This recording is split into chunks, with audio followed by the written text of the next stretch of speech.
میں پانچوں نمازیں پڑھوں با جماعت، تلاوت کی توفیق مجھ کو خدا دے، نماز اور قرآن۔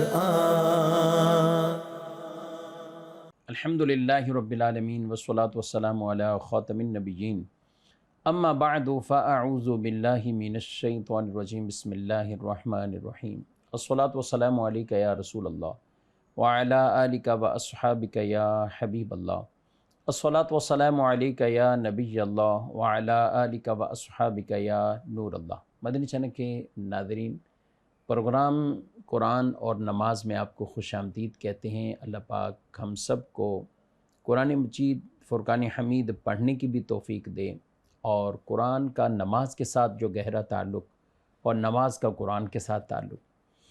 یعنی قرآن پڑھتے ہیں تو جگہ بجگہ نماز کا ذکر ہوتا ہے، اور نماز بغیر قرآن کے ہو ہی نہیں سکتی۔ قرآن کی تلاوت نماز میں کی جاتی ہے، اور خشوع خضوع کے ساتھ نمازیں پڑھنے والے، کثرت سے نوافل پڑھنے والے، تو ان کا تو قرآن سے ایک الگ ہی تعلق ہوتا ہے کہ نماز کی صورت میں کثرت سے قرآن پڑھنے اور سننے والے وہ ہوتے ہیں۔ ناظرین کرام، ابتداً درود پاک کی فضیلت عرض کرتا ہوں، اور اس کا بھی تعلق نماز سے ہی ایک طرح کا۔ رسول مکرم صلی اللہ علیہ وسلم نے کسی آدمی کو دیکھا کہ وہ نماز پڑھ کر فارغ ہوئے اور انہوں نے دعا مانگی، تو آپ علیہ السلام نے ارشاد فرمایا کہ اے نماز پڑھنے والے، تو نے بڑی جلدی سے کام لیا ہے۔ فرمایا کہ جب تم نماز پڑھ لو تو اطمینان سے بیٹھ جاؤ، کچھ اللہ کا ذکر، تسبیح، تحمید، رب کی تقدیس بیان کرنا، حمد بیان کرنا، اور پھر مجھ پر درود بھیجو، اور پھر دعا مانگو۔ ایک اور شخص نے یہی سنا اور وہ اٹھے اور انہوں نے اسی طرح کیا، تو آقا صلی اللہ علیہ وسلم نے فرمایا کہ تم مانگو تمہیں عطا کیا جائے گا، تمہاری دعا قبول کی جائے گی۔ تو نماز کے بعد اور بالخصوص فرائض کے بعد جو مانگے جانے والی دعائیں ہیں وہ مقبول دعائیں ہوتی ہیں۔ ذہن نصیب کہ ہم بیٹھیں، اطمینان کے ساتھ بیٹھیں۔ نماز کے بعد آیت الکرسی پڑھنے کی فضیلت ہے۔ آیت الکرسی قرآن مجید کی وہ عظیم آیت ہے، یعنی جس کے اوپر ثواب بہت بڑا ہے۔ تو جب بھی نماز پڑھیں تو سکون اطمینان کے ساتھ آیت الکرسی پڑھ لیں، دعا مانگتے ہوئے اپنا معمول بنا لیں کہ مجھے ابتدا میں درود پاک پڑھنا ہے، انتہا میں بھی درود پاک پڑھنا ہے۔ تو انشاءاللہ یہ ایسے مبارک معمولات ہیں کہ جن کی وجہ سے اللہ ہماری دعاؤں کو قبول فرمائے گا۔ صلو علی الحبیب صلی اللہ تعالی علی محمد صلی اللہ علیہ وآلہ وسلم۔ ناظرین اکرام، قرآن مجید فرقان حمید میں اللہ تبارک و تعالی نے جہاں اتنی بار نمازوں کا ذکر فرمایا ہے، وہاں نمازوں پر محافظت اختیار کرنے کے بارے میں بھی فرمایا۔ ایک ہے نماز پڑھنا، اور ایک ہے نماز کی حفاظت کرنا، محافظت اختیار کرنا۔ اللہ پاک ارشاد فرماتا ہے والذین هم علی صلاتہم یحافظون اولئک فی جنات مکرمون، اور وہ لوگ جو اپنی نمازوں کی حفاظت کرتے ہیں، یہی لوگ ہیں جو جنتوں میں معزز و مکرم ہوں گے، جنت میں معزز ہوں گے، مکرم ہوں گے۔ اچھا، اسی طرح اللہ تبارک و تعالی نے سورۃ المومنون میں ان کو جنت کا وارث بھی قرار دیا۔ ارشاد فرمایا اولئک هم الوارثون الذین یرثون الفردوس هم فیہا خالدون، اور وہ جو اپنی نمازوں کی حفاظت کرنے والے، یعنی مداومت اختیار کرتے ہیں، حفاظت کرتے ہیں، یہی لوگ جنت کے وارث ہیں۔ یہ لوگ جنت کے سب سے اعلیٰ باغات میں ہوں گے، سبحان اللہ، یعنی جنت الفردوس میں ہوں گے، اور جنت الفردوس، اور پھر کہا کہ اس میں ہمیشہ رہیں گے۔ جنت الفردوس کے جو وارث ہیں، اللہ پاک نے سورہ مومنون کے شروع میں ان کی کچھ صفات بیان کی ہیں۔ بعض وہ کام بیان کیے ہیں کہ جن پر عمل کرنا ہے، اور بعض وہ بیان کیے ہیں جن سے رکنا ہے، جن سے باز رہنا ہے، برائی سے باز رہنا ہے، لغو کاموں سے باز رہنا ہے، فضول سے باز رہنا ہے، اور بدکاری سے باز رہنا ہے، اور دیگر کئی کام جن کے کرنے کا حکم دیا گیا۔ نماز پڑھیں، اور خشوع خضوع کے ساتھ نماز پڑھیں، زکوٰۃ کی ادائیگی کریں، امانتوں کا خیال رکھیں، وعدے پورے کریں۔ یہ چیزیں وہ ہیں کہ جن کے لیے یہ فرمایا گیا۔ تو یہاں پر بطور خاص جن کا تذکرہ یہ کیا گیا ہے ناظرین کرام، وہ نماز پڑھنا بھی ہے اور نماز پر محافظت بھی ہے۔ یعنی شروع میں نماز پڑھنے والے مومن کامیاب ہے، خشوع خضوع والے، اور آگے محافظت کا بھی ذکر بطور خاص۔ ایک ہے چلتے پھرتے نماز پڑھ لینا۔ ابھی رمضان گزرا ہے اور اب رمضان گزرے کو دن ہی کتنے ہوئے، جیسے ہی چاند ہوتا ہے تو اس دن عشاء کی نماز سے پتہ چل جاتا ہے، یا اگلا دن ہے، ٹھیک ہے عید کا دن ہوتا ہے اور عید کے دن کہیں آدمی جا رہا ہے کہیں آ رہا ہے، ہم حسن ظن کرنے کے لوگ کسی کے مہمان کے طور پہ گئے ہوئے ہیں، ہوتا ہے جاتے بھی ہیں،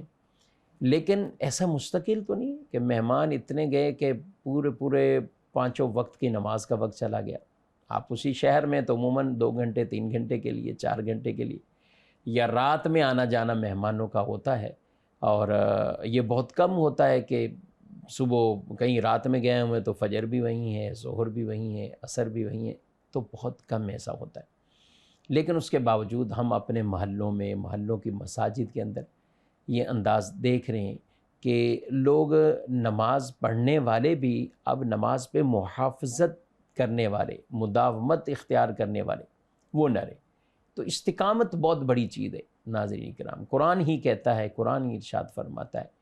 ان الذین قالوا ربنا اللہ ثم استقاموا تتنزل علیہم الملائکہ، کہ وہ لوگ جنہوں نے کہا کہ ہمارا رب اللہ ہے، پھر اس پہ مستقیم ہو گئے، استقامت اختیار کی، ان پر تو فرشتے نازل ہوتے ہیں۔ یعنی جب ان کے خاص وقت نزا ہوتا ہے اور ان کے دنیا سے جانے کا وقت ہوتا ہے تو فرشتے اللہ سے نازل کر دیتا ہے، وہ فرشتے خوشخبری دیتے ہیں، جنت کی خوشخبری ہو، جو تم سے وعدے کیے گئے ان کی خوشخبریاں، ہم تمہارے دنیا میں بھی ساتھی تھے، آخرت میں بھی ساتھی، پھر تمہیں جنت کے اندر جو چاہو گے وہ تمہیں ملے گا۔ استقامت کے حوالے سے یہاں پہ اللہ رب العالمین نے یہ ارشاد فرمایا ہے۔ تو اس لیے ناظرین کرام کہا جاتا ہے نا کہ استقامت کرامت سے بڑھ کر ہے۔ استقامت، آج لوگ پوچھتے ہیں بزرگوں میں کرامت کون سی ہے؟ کرامت برحق ہے، اس کا ثبوت ہے، لیکن یہ جو استقامت ہے یہ کرامت سے فائق، یعنی یہ کرامت سے اوپر کا درجہ ہے کہ آدمی کسی کام پر مستقیم ہے۔ اسی لیے حضور اکرم صلی اللہ علیہ وسلم نے ارشاد فرمایا، عمل اگرچہ تھوڑا کرو مگر مستقل کرو، استقامت کے ساتھ کرو، تو تھوڑا عمل بھی اللہ کو پسندیدہ ہوتا ہے، لیکن کیا ہے؟ استقامت کے ساتھ ہے۔ رمضان میں ایک برکتیں ہمیں دیکھنے کو ملتی ہیں، اور واقعی یہ جو ہم کلام پڑھتے ہیں، الوداع کے طور پر کلام پڑھتے ہیں، اور خود ہم کہتے ہیں کہ یہ سب سما ہو گیا سونا سونا، تو یہ اس کے منظر ہمیں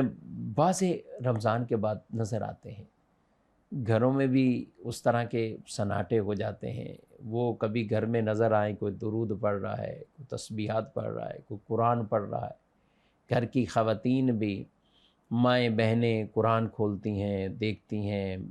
بیٹھی ہیں، روزہ ہے تو ایک خاص روحانیت ہوتی ہے، روزہ عبادت ہی ایسی ہے، سبحان اللہ، لیکن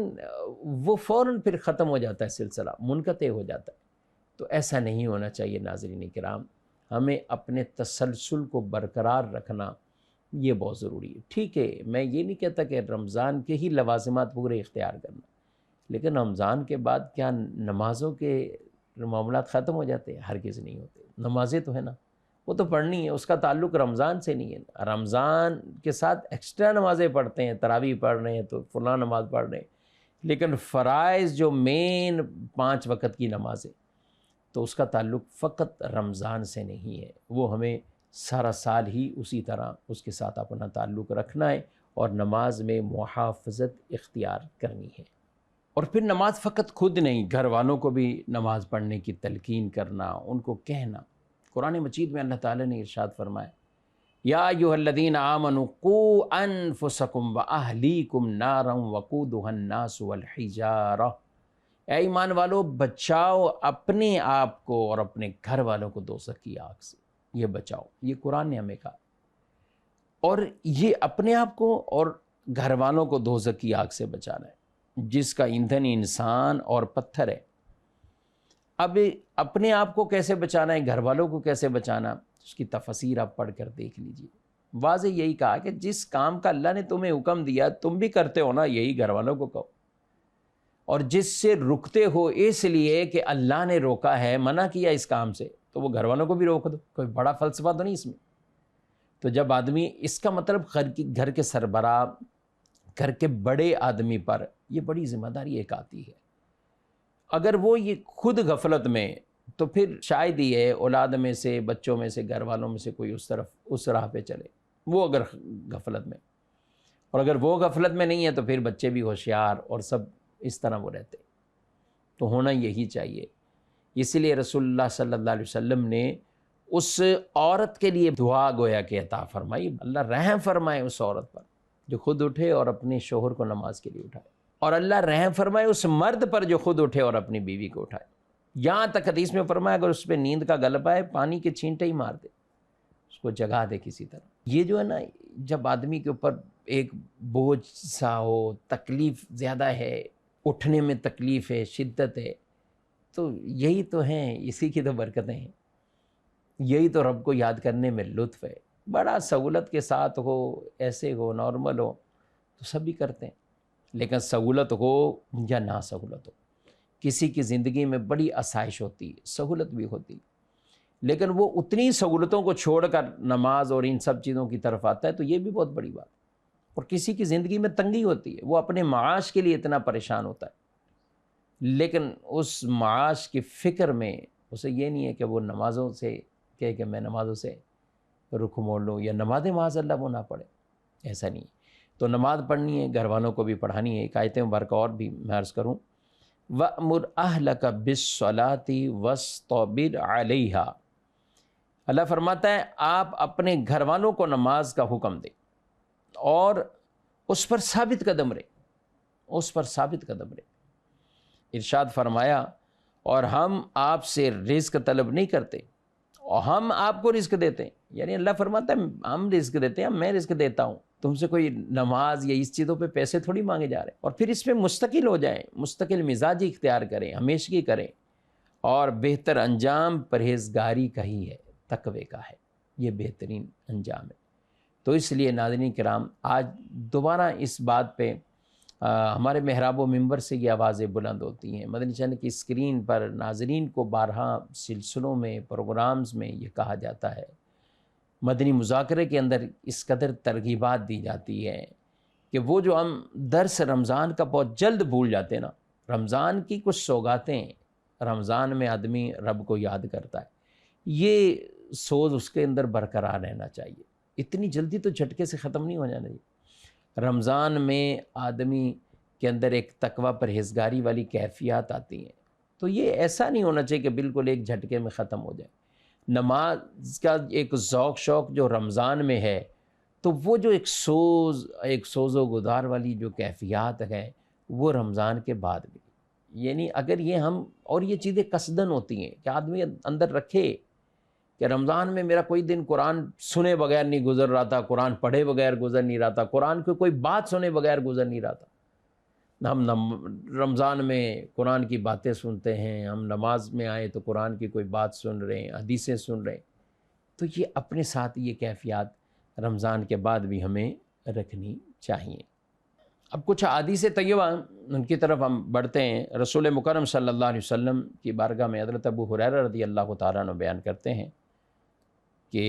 ان اعرابیا اتى النبی صلی اللہ علیہ وسلم، ایک اعرابی حضور علیہ السلام کے پاس آیا، فقال، اور اس نے کہا، دلنی علی عمل اذا عملته دخلت الجنہ، مجھے آپ رہنمائی کریں ایسے کسی عمل کی کہ جب میں کام وہ کر لوں، عمل کروں تو میں جنت میں چلا جاؤں۔ ارشاد فرمایا، تعبد اللہ ولا تشرک بہ شیئا، نماز پڑھو، عبادت کرو اللہ کی، اور اللہ کے ساتھ شرک نہ ٹھہراؤ۔ وَتُقِيمُ الصَّلَاةَ الْمَكْتُوبَةَ، اور فرض نمازیں قائم رکھو، فرض نمازیں پڑھو، اور وَتُؤَدِّيَ الزَّكَاةَ الْمَفْرُوضَةَ، اور فرض زکوٰۃ ادا کرو، وَتَصُومُ رمضان، اور رمضان کے روزے رکھو، وہ شخص کہنے لگا والذی نفسی بیدہ لا ازید علی ھذا، یعنی جس کے قبضہ قدرت میں میری جان ہے میں اس سے اضافہ نہیں کروں گا، یعنی نہ بڑھاؤں گا نہ کم کروں گا، یہ پورا ہوگا میرا عمل۔ رسول اللہ صلی اللہ علیہ وسلم نے ارشاد فرمایا من سرہ ان ینظر الی رجل من اہل الجنہ فلینظر الی ھذا، جو یہ پسند کرتا ہے نا کسی جنتی کو دیکھے تو اس آدمی کو دیکھ لے۔ اس نے کیا کہا تھا؟ فرض نمازیں پوری، رمضان کے روزے پورے، فرض زکوٰۃ پوری۔ تو یہ فرائض ہیں، بیسک چیزیں ہیں، اگر انسان کی یہ پوری نہیں ہوتی تو پھر دیگر عملوں کے اندر بھی کمی اور گویا کہ وہ بھی نقص رہتے ہیں۔ اور یوں ہے کہ اللہ کی بارگاہ میں سبکدوش ہو جانا، فرائض سے بری ذمہ ہو جانا، وہ تو سب سے مقدم، اور ان میں بیسک یہ نماز کا فریضہ ہے۔ ان الصلاۃ کانت علی المؤمنین کتابا موقوتا، بے شک نماز ایک وقت باندھا فرض ہے۔ دوسری حدیث پاک بخاری شریف اور دیگر کتب کے اندر حدیث موجود ہے، ارشاد فرمایا، حضرت ابو ہریرہ رضی اللہ تعالیٰ عنہ بیان کرتے ہیں انہ سمع رسول اللہ صلی اللہ علیہ وسلم یقول، اللہ کے نبی صلی اللہ علیہ وسلم کو یہ فرماتے ہوئے سنا، فرمایا ارأیتم لو ان نہرا بباب احدکم یغتسل فیہ کل یوم خمسا ما تقول، ارشاد فرمایا کہ تم یہ بتاؤ کہ اگر کسی کے دروازے پر کوئی نہر چل رہی ہو اور وہ اس میں 5 وقت نہاتا رہے، کیا کہتے ہو؟ ذالک یبکی من درنہ، کیا اس کے اوپر اس وجہ سے، غسل کی وجہ سے کوئی میل باقی رہے گی؟ تو عرض کی قالوا لا یبکی من درنہ شیئا، نہیں حضور اس سے تو 5 دفعہ نہانے والے اس پر کہاں میل رہتی ہے، نہیں میل رہے گی۔ تو ارشاد فرمایا 5 نمازوں کی مثال بھی یہی ہے، یمحو اللہ بہ الخطایا، کہ اللہ اس کے وجہ سے گناہ معاف کر دیتا ہے، خطائیں معاف کر دیتا ہے۔ جیسے اس پر میل نہیں رہتی، اس پر کوئی گناہ نہیں رہے گا، تو گناہ معاف ہوتے رہتے، ایک نماز سے دوسری نماز، ایک رمضان سے دوسرا رمضان، ایک جمعے سے دوسرے جمعے، ایسی کئی فضیلتیں ہیں۔ تو یہ ترغیبات کے لیے ہیں، یہ ترغیبات کے لیے ہوتی ہے کہ آدمی کے گناہ بھی چھڑ رہے ہیں، گناہ بھی ختم ہو رہے ہیں۔ تو اس لیے محترم ناظرین کرام، نمازوں کے حوالے سے ہمیں بطور خاص یہ پابندی اور محافظت اختیار کرنا یہ بہت اہم اور ضروری عمل ہے۔ اور یہ جو کہا جاتا ہے ناظرین کرام کہ فلاں وقت سے فلاں تک گناہ معاف اور یہ معاف، اس سے عمومی مراد وہ صغیرہ گناہ ہوتے ہیں، اور بلکہ بعض روایات میں جب تک وہ کبیرہ سے بچتا رہے، یہ بھی ارشاد فرمایا۔ اور قرآن میں بھی ہے ان تجتنبوا کبائر ما تنہون عنہ نکفر عنکم سیئاتکم، اگر تم بڑے گناہوں سے بچتے رہو گے، تمہاری سیئات صغیرہ گناہ، تمہاری خطائیں اللہ معاف فرما دے گا۔ اور ایک اور حدیث بھی ہے، مسلم شریف کی حدیث ہے، ارشاد فرمایا الصلاۃ الخمس والجمعۃ الی الجمعہ کفارۃ لما بینہن ما لم تغش الکبائر، ارشاد فرمایا کہ 5 نمازیں جمعہ سے لے کر دوسرے جمعہ پڑھنا ان کے درمیان میں واقع ہونے والے گناہوں کے لیے کفارہ بن جاتا ہے، جب تک انسان کبیرہ گناہوں کا ارتکاب نہیں کرتا۔ ہاں کبیرہ گناہ ہو گئے، اللہ کی بارگاہ میں توبہ کرے، سچی توبہ کرے۔ کبیرہ گناہ اللہ تعالیٰ توبہ سے معاف فرما دیتا ہے، اور سچی توبہ اسی صورت میں ہوتی ہے کہ جب آدمی توبہ کے ساتھ ساتھ اس کے تقاضے بھی پورے کرے۔ توبہ کر رہا ہو، تقاضے پورا نہ کر رہا ہوں، تو پھر یوں سچی توبہ بھی وہ نہیں کہلاتی ہے، اس کے تقاضے پورے کرنے۔ اب نمازیں چھوٹی ہیں، کہیں اللہ معاف کر دے گا یا اللہ معاف کر دیں، معافی مانگ لیتا ہے، ٹھیک ہے آپ نے معافی مانگ لی، لیکن اب اس کے تقاضے پورے کریں، یعنی اب اس پر مداومت اختیار کریں، اور جو پچھلی نمازیں رہ گئی ہیں اس کو ساتھ ساتھ ادا کرتے رہیں، تو یہی نماز کے وہ تقاضے ہیں، ورنہ وہ سچی توبہ نہیں کہلاتی ہے۔ رسول مکرم صلی اللہ علیہ وسلم کی بارگاہ میں 2 افراد کے بارے میں ذکر ہوا، یا رسول اللہ صلی اللہ علیہ وسلم، ایک وہ شخص ہے کہ یہ 2 بھائی ایک ساتھ ہی ایمان لائے تھے اور سب ہیں، لیکن ایک بھائی تو پچھلے سال ان کے شہید ہو گئے تھے غزوے میں، اور دوسرے بھائی 1 سال بعد فوت ہوئے ہیں، وہ فوت ہوئے ہیں، لیکن جو فوت ہوئے نا 1 سال بعد، ان کے بارے میں جنت کے اندر ان کو پہل کرتے ہوئے جنت میں جاتے ہوئے دیکھا کہ جنت میں ان سے پہلے یہ کیسے ہیں؟ تو بظاہر تو آدمی سوال سنتا ہے تو یہی کہتا ہے کہ وہ تو شہید ہو گئے تھے، لیکن نبی پاک صلی اللہ علیہ وسلم نے فرمایا کہ یہ دونوں غزوے میں تھے، وہ شہید ہوئے، یہ اس کے بعد زندہ رہے۔ تو یہ جو 1 سال زندہ رہے ہیں، اس کے بعد رمضان کے روزے آئیں، نمازیں آئیں، فرمایا یہ جو 1 سال کے روزے اور نمازیں ہیں یہ اس آدمی کو جنت میں اس سے پہلے لے گی۔ یعنی آدمی کی زندگی زیادہ ہو رہی ہے تو نیکیاں بھی زیادہ ہیں۔ اور یہ یاد رکھنا چاہیے مدنی چینل کے ناظرین، عمر بڑی ہو نیکیاں کم ہوں، نیکیوں میں غفلت، گناہوں میں اضافہ، تو یہ اچھی عمر نہیں ہے۔ یہ اچھی عمر، لوگ عمر زیادہ ہو، عمر دراز ہو، عمر دراز وہ تبھی اچھی عمر ہے کہ جب نیکیوں میں اضافہ ہو رہا ہو، کہ کسی آدمی میں اتنی غفلت بڑھے، اتنے گناہ بڑھے، اتنی نافرمانیاں بڑھیں، سب کچھ ہوتی رہیں، تو یہ تو گناہ کا سبب بنے گا، یہ گناہ کا سبب بنے گا۔ البتہ کسی شخص میں عمر بڑھتی جا رہی ہے تو نیکیاں بھی بڑھتے جا رہے ہیں، اور نیکیاں بڑھ رہی ہیں تو یہ جنت میں جانے کا سبب بھی بنے گا، یہ عمر اس کے لیے مبارک عمر۔ تو یہ 1 سال کا فرق ہے، وہ شہید ہیں اور یہ بھی شارحین نے بیان کیا، چونکہ یہ بھی تو غزوے میں تھے، تو غزوے میں یہ بھی تھے، یہ بھی شریک تھے، تو جو غزوے کی شرکت کا ثواب ہے وہ ان کو بھی ملا، اور پھر مزید 1 سال کی عبادت کا ثواب بھی ملا۔ آدمی ہر مہینے حساب کتاب کرتے ہیں، 5-6 مہینے سال ایک ہی سیلری مل رہی ہو، آمدنی وہی ہو، تو انسان بے چین ہوتا ہے، کیونکہ خرچے بڑھ گئے، سیلری وہی ہے، وہ کوشش کرتا ہے اب سیلری بھی کسی طرح اوپر جائے، میری آمدنی بھی اوپر جائے۔ اچھا، کچھ لوگ سیونگ کرنے کے عادی ہوتے ہیں، تو جو سیونگ کرنے کے عادی ہوتے ہیں تو وہ تو ایسے ہوتے ہیں کہ اگر کچھ نہ ہو تو وہ بے چینی میں آ جاتے ہیں، سیونگ میں کچھ نہ ہو تو بے چینی میں آ جاتے ہیں کہ ہمارا کچھ سیو ہی نہیں ہو رہا، تو وہ پھر اور پلاننگ بناتے ہیں، اسی طرح ناظرین کرام، آدمی یہ بھی دن جب گزر جا رہے ہو نا، 1 مہینہ، 2 مہینے، 4 مہینے، تو پھر یہ بھی دیکھے میری عبادت میں کتنی سیونگ ہو رہی ہے، نیکیاں میری اور کتنی جمع ہوئی ہیں، باقی جمع ہوئی ہیں یا نہیں ہوئی، تو یہ ضرور ان چیزوں پہ غور کرے۔ اور اگر یہی حساب کتاب بنائے اور دیکھے کہ غفلت ہی بڑھتی جا رہی ہے، گناہ ہی بڑھتے جا رہے ہیں، تو پھر ناظرین کرام اللہ کی بارگاہ میں رجوع لانے کی حاجت ہے، رب سے توبہ کریں، معافی مانگے، اور ایک روٹین جو رمضان کی چل رہی تھی نا، اس کی اصل غذا وہ باقی رہنی چاہیے، اس روح کی غذا باقی رہنی چاہیے، کچھ نہ کچھ قرآن پڑھتے رہیں، نمازوں کی طرف جو 5 وقت کی ہیں وہ تو لازمی پڑھیں، دیگر نمازوں کی طرف بھی اپنا رجحان بڑھائیں، تو انشاءاللہ اللہ اس کی برکتیں عطا فرمائے گا اور ثواب بھی دے گا، اپنے عذاب سے بھی بچائے گا، کیونکہ قرآن نے اتنی جگہ پہ نماز کہا ہے، اب انسان اسی سے غافل ہو جائے تو پھر جس کی نماز ہی نہیں اس کا دین نہیں، اس طرح کی کئی روایات میں ہیں، اور یہ بھی ڈرانے کے لیے، خوف پیدا کرنے کے لیے، کافر مسلمان میں فرق نماز، تو یہ کیا ہے یہ روایات جو بیان ہوئی؟ تو یہ اسی لیے بیان کیا ہے تاکہ آدمی نماز کی اہمیت کو سمجھے،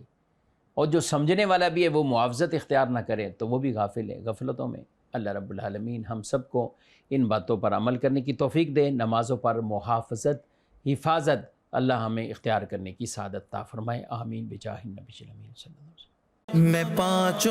نمازیں پڑھوں با جماعت،